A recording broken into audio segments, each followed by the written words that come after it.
On both those games, as well as updates on Fleetwood against Walsall. But from the Etihad Stadium, it's back to you. Stuart, thank you very much indeed. Well done to Jefferson as well. What an articulate young man to find to talk about it. Definitely, very good. Brilliant. Now, restaurants in Manchester have long coveted a Michelin star. It's the top prize for any top eatery, but none of them has one, at least yet, because it seems the city is starting to make a bit of a culinary name for itself. Yeah, an industry survey has found the number of restaurants opening in the city has increased by more than 50% in the past year alone, rivalling the success of London.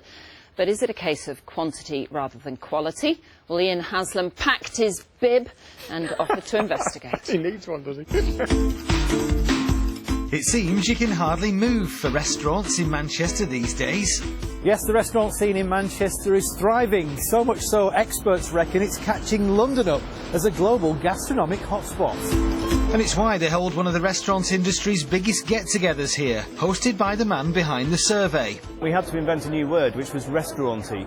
The northwest of England is closing the gap on London. It's becoming more densely filled with restaurants. There are now less and less people per restaurant because everybody is eating out more. With Liverpool and Chester also in the top 5 list of restauranty places, the region is a dining out big hit. And this man. Cool, it just inside.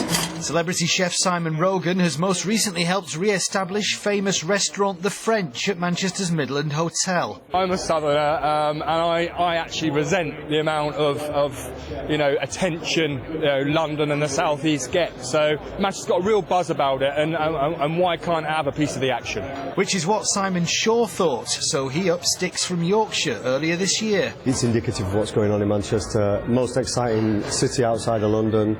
And we wanted to be part of it. So Manchester is, as the term goes, we've just been told, a very restauranty city. I think so.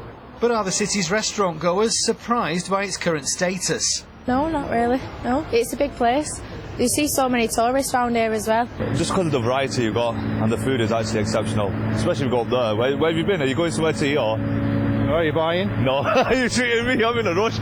Not everyone's impressed though, like Mitra, visiting from Ukraine.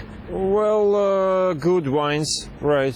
Food, some question marks. We've been in Spanish one. Well, it's far from the standard, I would say. So there's a lot of restaurants here, but you're not that impressed? Yeah, not at all. So, still work to be done, but for now, Manchester can dine out on its gastronomic success. Ian Haslam, BBC Northwest Tonight. Can't impress the visitors from Ukraine, though, Kiev's obviously even more restauranty than Manchester. It must be. I'm very hungry now. All I've got for my tea is soup. Oh dear, well that's very healthy. Did you notice Ian Haslam had come back with his belt undone and his tie halfway round? That is his usual look, though. I think he'd obviously had a good lunch. When he returns from a job. That usually is how he looks. Good evening to you. Weather-wise, as we head through the next couple of days, don't expect any significant changes. We are stuck in a bit of a rut. It does, however, stay mostly dry. There will be quite a lot of cloud on most days, and it never, ever feels out and about. We've got this easterly drift bringing us the cold air. So through the day today, temperatures got to 10 and 11 degrees.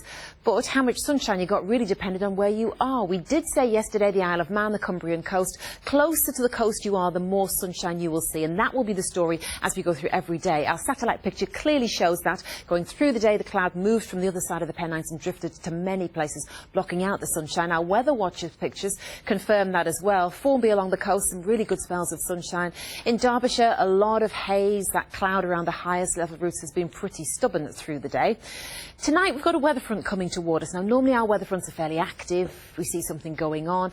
These are on the charts, but they're hardly really figuring in terms of what they're going to bring us. They'll just bring us more cloud.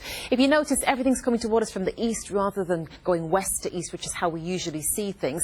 So I think places like the Pennines, Derbyshire, the Peak District, you'll start to see the clearance first thing tomorrow. So this is how we start our day. Well, sorry, this is how we go into our overnight period. Initially, we will be fairly clear, but as the night goes on, from the other side of the Pennines, we'll see more cloud gradually starting to fill in. So your overnight temperatures falling down to around 4 for a while as you head toward the early hours of the morning.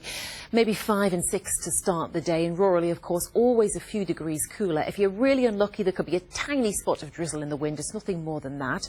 So we all start fairly grey, fairly gloomy. There could be a pocket of mist here and there.